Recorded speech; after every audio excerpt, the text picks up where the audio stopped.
अन्य हिंदी के एक नए एपिसोड में आपका स्वागत है। फाइनली जिस स्टेटमेंट का इंतजार हम सबको था रक्षा मंत्रालय से, वो स्टेटमेंट आज आ चुकी है और शायद ये पहला इंडिकेशन है कि अब आपको SU-57 भारतीय वायुसेना के रंगों में दिखने वाले हैं। इस बार हम किसी मीडिया सोर्स के हवाले से बात नहीं कर रहे हैं, इस बार हम किसी र्यूमर के हवाले से बात नहीं कर रहे हैं, बल्कि इस बार हम जो बात करने वाले हैं यह भारत के डिफेंस सेक्रेटरी का खुद का दिया हुआ बयान है, जो कि उन्होंने CNBC TV 18 को दिया है। एक लंबे समय से डिबेट ट्रिगर हुई ऑपरेशन सिंदूर के बाद कि क्या भारत अब 5th जनरेशन फाइटर एयरक्राफ्ट पे स्विच करेगा, और डिबेट में राफेल वर्सेस SU-57 पर चर्चाएं काफी आम रहीं और ये कहा गया कि भारत के पास अगर दो एक्टिव ऑप्शन है F-35 और SU-57 के, तो कोई सेंस नहीं बनता कि भारत अब अपनी तत्काल जरूरतों को पूरा करने के लिए 4.5 जनरेशन के एयरक्राफ्ट की तरफ जाए। और कई बार ऐसे मीडिया सोर्सेज में इंडिकेशन आए कि भारत एक्टिवली कंसीडर कर रहा है, लेकिन पहली बार भारत के defence secretary Rajesh Kumar Singh sir ने CNBC TV 18 से बात करते हुए कंफर्म कर दिया है कि इंडियन गवर्नमेंट न सिर्फ एक्टिवली 5th जनरेशन फाइटर के प्रोक्योरमेंट को कंसीडर कर रही है, बल्कि उन्होंने इस पर पूरी की पूरी रूपरेखा भी तैयार कर ली है। उन्होंने कहा कि एक की एलआई के साथ हम 5th जनरेशन फाइटर एयरक्राफ्ट को लेकर बातचीत कर रहे हैं और ये शॉर्ट टर्म प्लान है हमारा, जहां पर भारतीय वायुसेना की हम जरूरतों को पूरा करेंगे। अब जब से ये स्टेटमेंट सामने आई तो लोगों ने कयास लगाने शुरू कर दिए दो चीजों को आधार बना करके। पहला, उन्होंने ये कहा कि भारतीय वायुसेना एक्टिवली कंसीडर कर रही है 5th जनरेशन फाइटर एयरक्राफ्ट, और दूसरा यहाँ पर शब्द था की एलआई, जिसके बाद ये चीज लगभग स्पष्ट हो गई है कि भारत यहाँ पर SU-57 को कंसीडर कर रहा है। उसके पीछे का कारण ये है, अब आपके मन में एक सवाल भी आएगा कि हम यहाँ पर F-35 को क्यों नहीं मान रहे हैं। देखिए, F-35 भारत को अभी तक फॉर्मली ऑफर नहीं हुए हैं और रक्षा मंत्रालय की तरफ से जो चीज कही गई है कि उन्होंने प्रपोजल को कंसीडर किया है।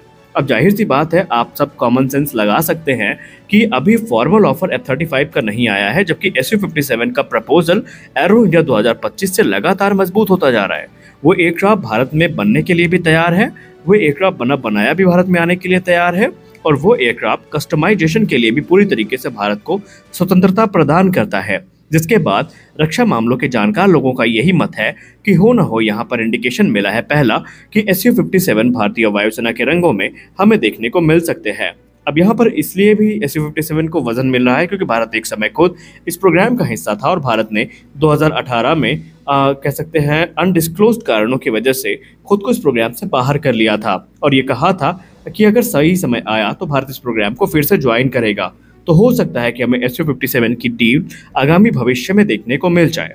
और हमने आज दोपहर की वीडियो में भी आपसे यही कहा था कि अगर कोई भी इमरजेंसी प्रोक्योरमेंट होती है तो यहाँ पर पहली प्राथमिकता अब 5th जनरेशन फाइटर को दी जाएगी, क्योंकि 2016 का समय अलग था। उस समय हमारे पास कोई एक्टिव प्रपोजल नहीं थे 5th जनरेशन फाइटर के, और उस समय हमारी रिक्वायरमेंट अलग थी। लेकिन अब चाइना की तरफ से और पाकिस्तान की तरफ से 5th जन फाइटर को लेकर थ्रेट्स आम हो गई हैं, जिसके बाद भारत का रक्षा मंत्रालय एक बड़ी हरकत में आया है और हो सकता है उसी का परिणाम हो कि हमें आने वाले निकट भविष्य में SU-57 देखने को मिल जाए। अब SU-57 के आने के अपने बेनिफिट हैं। फॉर एग्जांपल, यहाँ पर अगर नहीं, कंफर्म तौर पर रशिया ने कहा है कि वो इंडिया स्पेसिफिक एनहांसमेंट को अलाउ करेंगे, यानी कि गैलियम नाइट्राइड बेस्ड एसा रेडार जो कि इंडिजिनस हो सकता है, अस्त्र सीरीज की सारी मिसाइल, रुद्रम सीरीज की सारी मिसाइल, इसके अलावा जो इंडियन कंपोनेंट्स हैं ये तक इसमें यूज किए जाएंगे। और यहाँ पर लोकल प्रोडक्शन को लेकर के भी विद सोर्स कोड रशिया तैयार है। अब यहाँ पर यूँ तो कहा गया शॉर्ट टर्म, ये यूँ कह रहे हैं, अगर हिंदी में समझाने की कोशिश करें तो तत्काल ज़रूरतों को पूरा करने के लिए लिया जा रहा है। लेकिन पहले भी संजीव कपूर सर, जो कि भारतीय वायुसेना के पूर्व अधिकारी हैं, उन्होंने कहा था कि तकरीबन 3 स्क्वाड्रन भारत की तरफ से कंसीडर की जा रही हैं, जिसका सीधा मतलब ये है कि 36 से लेकर 54 एयरक्राफ्ट जो हैं ये भारतीय वायुसेना कंसीडर कर रही है। और ये चीज़ काफ़ी महत्वपूर्ण हो जाएगी भारतीय वायुसेना की कॉम्बैट कैपेबिलिटी को लेकर के, क्योंकि आप सब जानते हैं 5th जनरेशन फाइटर एयरक्राफ्ट भले ही SU-57 में आप लाख बुराई निकालें, लेकिन हम इस चीज़ को इग्नोर नहीं कर सकते इनकी सुपीरियर मनोवरबिलिटी को, इनके एडवांस एवियोनिक्स को। और रशिया तो ये तक क्लेम कर चुका है कि इनको उन्होंने यूक्रेन के अगेंस्ट भी यूज़ किया है, जहां पर इसने पैट्रियट जैसे एयर डिफेंस सिस्टम को भी चकमा दिया है और suppression of enemy air defence mission इससे एग्जीक्यूट किए गए हैं। और आप सोच के देखिए, अगर एक स्टेल्थ प्लेटफॉर्म आ जाता है तो ना सिर्फ ये दुश्मनों पर एक मनोवैज्ञानिक दबाव बनाएगा, बल्कि ज़रूरत पड़ने पर ये एनिमी के एयर डिफेंसेस को इवेट करके जो मिशन है उसको भी एग्जीक्यूट कर पाएगा। और तब तक हमारे एमका फाइटर्स भी आ जाएंगे, यानी जब तक एमका नहीं आ जाते तब तक तत्काल ज़रूरतों को पूरा करने के लिए ये एक बेस्ट ऑप्शन हो सकता है। आपको इसको लेकर क्या राय है? क्या आप भी मानते हैं Su-57 ही बेस्ट ऑप्शन है या F-35 के फॉर्मल ऑफर का हमें इंतजार करना चाहिए? आप अपनी राय कमेंट सेक्शन में जरूर दीजिए। हमारी अगली बड़ी update Indian multi role helicopter को लेकर आ रही है।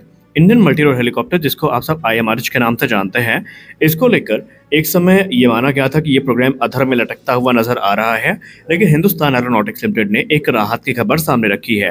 हिंदुस्तान एरोनॉटिक्स लिमिटेड के चेयरमैन और managing director DK Sunil sir ने CNBC TV 18 से बात करते हुए कह दिया है कि Hindustan aeronautics limited approximately 4,000 crore रुपए का जो इंटरनल फंड है वो IMRH के लिए एलोकेट करने वाली है, जहां पर 12.5 टन का ये मीडियम लिफ्ट हेलीकॉप्टर डिजाइन किया जाएगा और ये इंडियन आर्म फोर्सेस की नीड को पूरा करेगा। उन्होंने कहा, हमारा उद्देश्य यही है कि मीडियम वेट कैटेगरी के जो हेलीकॉप्टर है इनको भारत में बनाया जाए और इसके लिए research and development already work चल रहा है।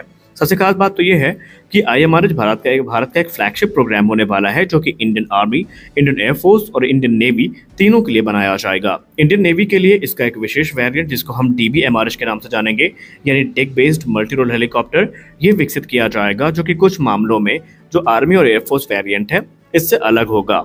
इस हेलीकॉप्टर का मुख्य तौर पर इस्तेमाल ट्रू ट्रांसपोर्टेशन, कैजुअल्टी इवैक्यूएशन और एंटी सबमरीन वॉरफेयर होने वाला है। अब यहाँ पर जो आर्मी और एयरफोर्स के वेरिएंट होंगे, इनकी सर्विस सीलिंग तकरीबन 20,000 फीट की देखने को मिलेगी, जो इन्हें एबिलिटी प्रदान करेगी कि ये हाई एल्टीट्यूड इन्वायरमेंट जैसे कि सियाचिन और लद्दाख के हो गए वहाँ पर ऑपरेट कर सकते हैं। और रोटरी विंग कैपेबिलिटी में जो एक क्रिटिकल गैप है उसको एड्रेस करने का काम भी IMRH के साथ भारत के लिए यहाँ पर काफ़ी सुगम हो जाएगा। लेकिन यहाँ पर अभी इंटरनल फंड्स का ही यूज़ करके ये प्रोग्राम आगे बढ़ाया जा रहा है। हेलीकॉप्टर को लेकर ऐसा माना जा रहा है कि ये 24 ट्रूप्स को या फिर 3.5 टन की पेलोड कैपेसिटी के साथ हमें देखने को मिलेगा और ये सिविलियन और मिलिट्री दोनों एप्लीकेशन में यूज़ किया जाएगा, यानी कि इसके हमें अलग अलग जो वेरिएंट है वो देखने को मिलने वाले हैं। हालांकि एक समय खबर ये भी सामने आई थी कि इसका एक वेपनाइज्ड वेरिएंट भी हमें देखने को मिलेगा, लेकिन ये चीज़ें फिलहाल के लिए टाल दी गई हैं। अभी सिर्फ इसका ट्रांसपोर्ट वेरिएंट ही हमें देखने को मिलने वाला है। अगर आप दोपहर की वीडियो देख चुके हैं तो आप इस वीडियो को स्किप कर दीजिए, क्योंकि यहाँ पर हम बात करने वाले हैं राफेल फाइटर्स के बारे में। राफेल फाइटर को लेकर के डसॉल्ट एविएशन के CEO ने कंफर्म कर दिया है कि भारतीय वायुसेना को ऑपरेशन सिंदूर के दौरान कोई भी राफेल फाइटर का कॉम्बैट लॉस देखने को नहीं मिला है। उन्होंने कहा कि एक एयरक्राफ्ट जो कि 12,000 फीट में कुछ टेक्निकल फेलियर का शिकार हुआ था, उसको यहाँ पर जांच पड़ताल की जा रही है, लेकिन वो ऑपरेशन सिंदूर के दौरान नहीं हुआ था, वो एक अलग इंसिडेंट था। यानी कि डसॉल्ट एविएशन ने कंफर्म कर दिया है कि राफेल फाइटर का कोई भी लॉस भारतीय वायुसेना ने नहीं उठाया है। और इसके साथ ही पाकिस्तानी प्रोपेगेंडा भी बर्स्ट हो चुका है, जहां पर उन्होंने फ्रेंच इंटेल का हवाला देते हुए कहा था कि फ्रेंच इंटेल ने भी इस चीज़ को क्लैरिफाई किया है कि पाकिस्तान की तरफ से किए जा रहे दावे सभी बेबुनियाद हैं। तो यहाँ पर स्पष्ट है कि पाकिस्तानी प्रोपेगेंडा एक बार फिर से बर्स्ट हुआ है। तो आज के इस वीडियो में बस इतना ही। आशा करते हैं वीडियो आपको अच्छी लगी होगी। वीडियो अच्छी लगी वीडियो को लाइक करिए, नया चैनल को सब्सक्राइब करिए। मिलते अगले वीडियो में कुछ और अपडेट्स के साथ, तब तक के लिए जय हिंद।